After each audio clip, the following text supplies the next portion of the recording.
De retour pour la deuxième partie de 72 Sports. On continue à parler football avec la Nationale 3, avec le Sablé FC qui retrouvait le stade Rémy Lambert pour accueillir Saint-Philibert. Défaite malheureusement pour les Saboliens. Vous avez vu l'ouverture du score pour Steven Ngampika. Derrière, c'est Dorian Blanquet qui vient mettre le but du 2-0. Réduction du score pour Sablé d'Antonin Duvaux. Mais malheureusement, les Saboliens encaisseront un troisième but. Score final 3-1 pour Saint-Philibert et deuxième défaite consécutive malheureusement pour les joueurs de Jérôme Drouin. Sablé est toujours deuxième néanmoins, mais malheureusement à 5 points de La Roche, le leader de ce championnat de National 3 dans la région Pays de la Loire. A noter que la réserve du Mans FC s'est-elle imposée 4-0 face à Changé, avec encore une fois un doublé pour la nouvelle recrue Mancel Younes Zenoui. On parle de division 2 féminine à présent, avec le Mans FC qui accueillait Saint-Malo, résumé par Amoun Chamsoudine qui était présent lors de ce match. Ça commence fort avec cette action de Saint-Malo et cet arrêt de Jade Dumas, avec un bon coup franc ensuite du Mans FC tiré par Anaïs Gagné, repris de la tête par Esther Silouvanji, mais le ballon passe au-dessus, vous l'avez vu, 75e minute de jeu, un nouveau coup de pied arrêté pour le Mans. Ça passe à côté. Et puis en fin de match, une grosse occasion pour les Bretonnes. Sarah Vanic bien lancée en profondeur. Mais l'excellent retour de Zoé Bourron qui sauve le Mans FC. On va écouter justement la réaction du coach Damien Bolini après ce match nul de ses joueuses. Un bon 0-0, malgré qu'il n'y ait pas eu de but. Je trouve que c'était un bon match de D2. Voilà, il y a eu de l'engagement, il y a eu du rythme. On a su alterner un jeu avec un peu plus de possession, un jeu plus direct. On savait qu'en face, c'était un gros bloc équipe. Elles l'ont démontré et qu'elles exploitaient les transitions. Je pense que le nul est logique. Après, à voir si en deuxième mi-temps, on est un peu plus juste dans le dernier geste, peut-être qu'on peut arracher cette victoire. Mais je trouve que ça a été un bon match de D2 dans l'ensemble. Maintenant, si on continue sur ces prestations-là, on sera dans le vrai en fin de saison. Donc il faut qu'on continue comme ça. À l'athlétisme avec une jolie prestation pour les Sartois et c'était à Miramas qui était le théâtre des championnats de France Espoir Indoor en athlétisme évidemment, et le Sartois Cameron Ngo a brillé.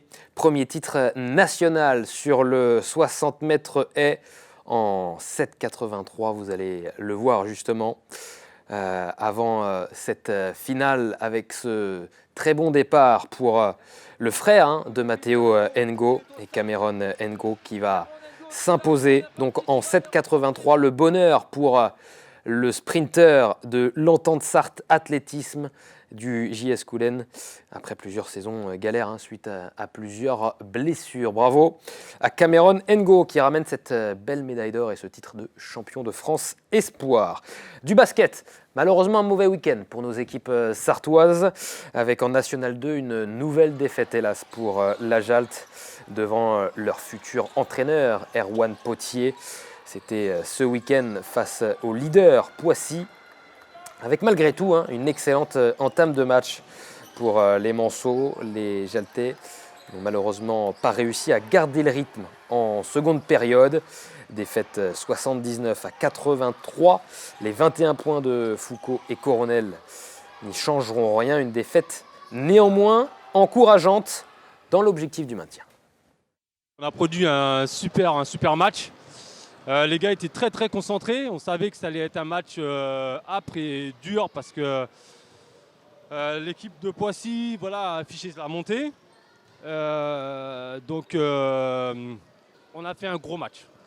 Félicitations aux joueurs, félicitations aux gars. Ils ont appliqué le plan de jeu. Et on savait que le troisième quart-temps, c'était un peu notre faiblesse.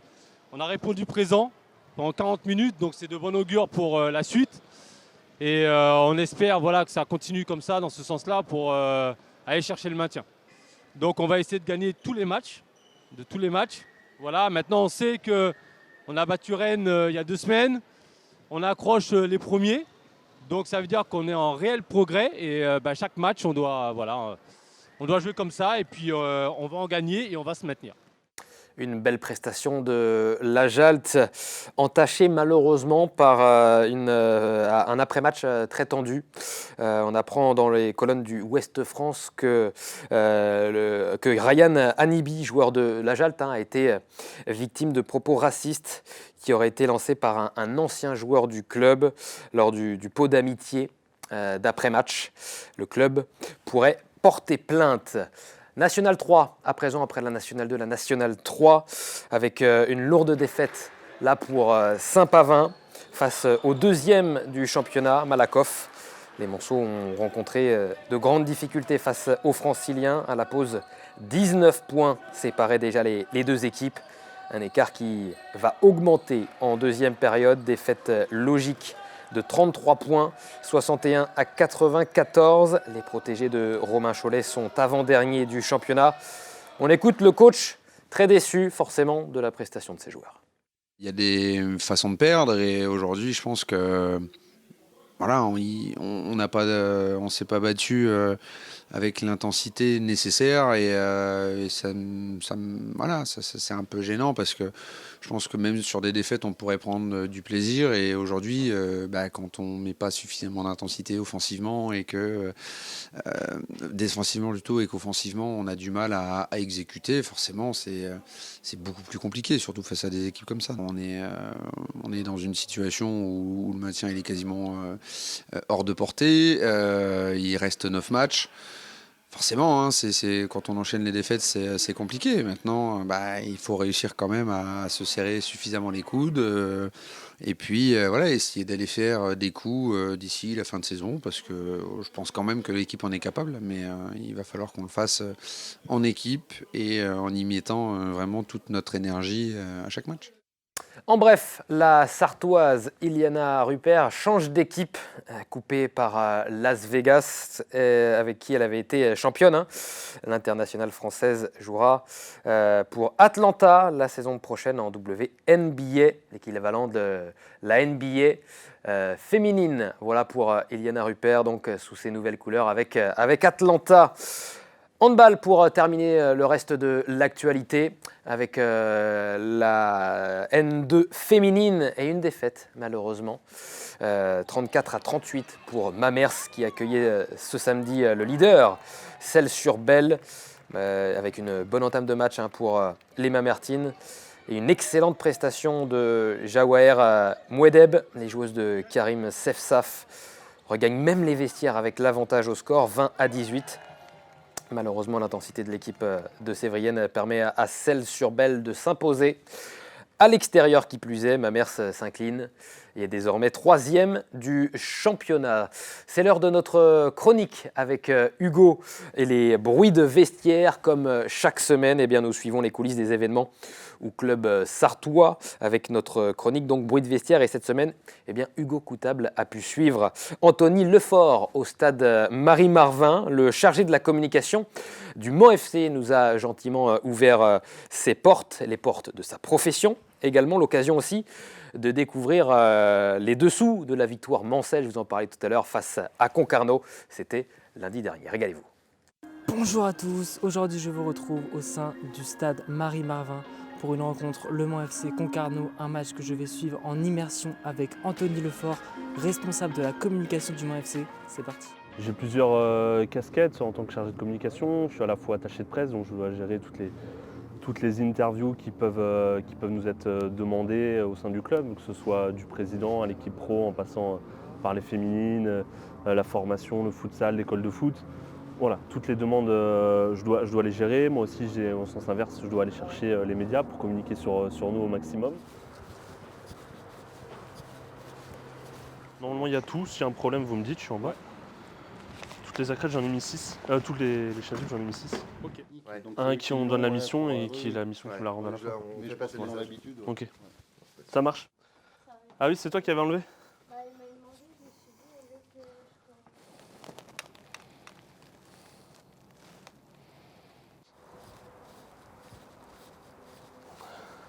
Tu vois, je check, je remets ces panneaux-là pour que les caméras de Canal aient la visu. Tout ça, c'est de la signalétique de la Fédé, ce qu'ils nous envoient en début de saison. Ils sont à 6 caméras Canal ce soir. qui est le dispositif habituel. Et quand on a FFF TV, la chaîne de la Fédé, on a une monocaméra là-haut, mais qui est déjà bien pour retransmettre et pour que tous les supporters puissent voir la rencontre.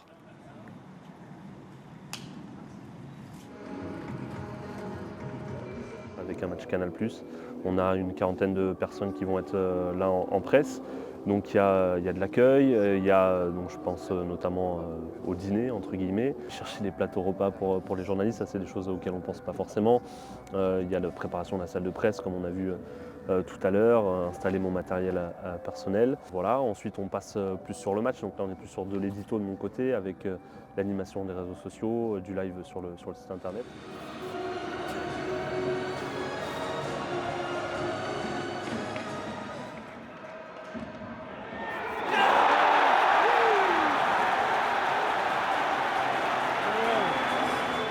Toutes les voix du stade Marie-Marvin pour le buteur ce soir. Numéro 9, Armand.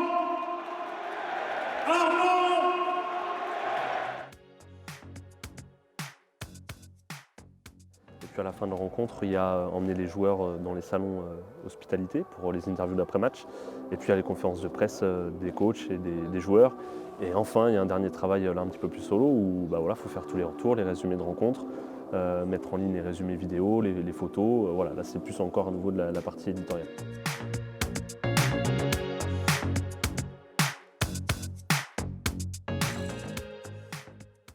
Et on remercie évidemment Le Mans FC et Anthony Lefort de nous avoir permis de le suivre. C'était très intéressant. On a découvert donc le métier de chargé de communication dans un club sportif et plus particulièrement dans un club de foot. Et on retrouvera encore une chronique de Hugo Coutable pas la semaine prochaine, aussi peut-être la semaine prochaine. Amoun Chamsoudine dans l'oreillette, c'est quand la prochaine rubrique de bruit de vestiaire ? Dans 2 semaines, rendez-vous dans 2 semaines pour la prochaine chronique de Hugo. Dans un instant, on reparle à nouveau basket, puisqu'on accueille un invité exceptionnel. Vincent Loriot, le directeur sportif du MSB, viendra nous parler du prochain programme assez important des tangos qui, ce week-end, joue la Leaders Cup. Après, il y aura la Coupe de France et puis la reprise du championnat. Programme chargé pour le MSB, mais néanmoins alléchant. Ça, c'est dans la 3e partie de 72 Sports avec Vincent Loriot, le directeur sportif du MSB. A tout de suite.